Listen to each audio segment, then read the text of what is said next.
Plusieurs milliers de Hongrois sont descendus dans les rues de Budapest en marge de la venue du président turc Recep Tayyip Erdogan. Ils manifestent en soutien aux Kurdes de Syrie menacés par l'opération Source de paix menée par Ankara. Nous sommes aux côtés des Kurdes, car Erdogan mène un combat à mort contre eux. Et nous ne voulons pas, en tant que chrétiens, y prendre part.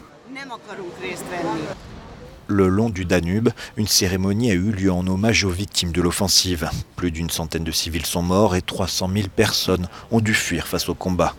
Le tout nouveau maire de Budapest, figure de l'opposition au Premier ministre Viktor Orban, était également présent. Une émotion qui n'a pas troublé la rencontre entre les deux chefs d'État. Orban, Erdogan, deux profils très différents, mais une alliance de raison sur la scène internationale.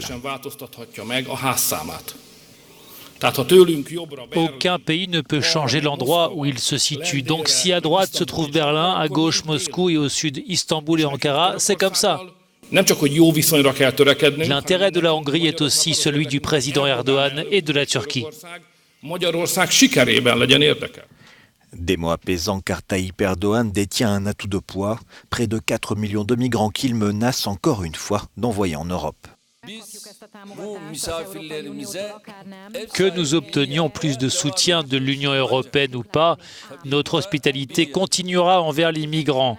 Mais je dois ajouter ceci. Nous avons un dicton selon lequel nous ne pouvons pas tout supporter. Si nous voyons qu'il n'y a pas de solution, nous devrons ouvrir les portes.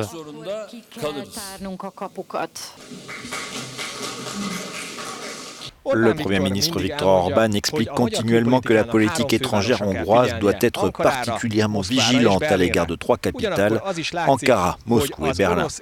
Il tente ainsi de se rapprocher de l'axe turco-russe, aujourd'hui faiseur de roi au Proche-Orient. Tanács Gábor, Budapest, Euronews.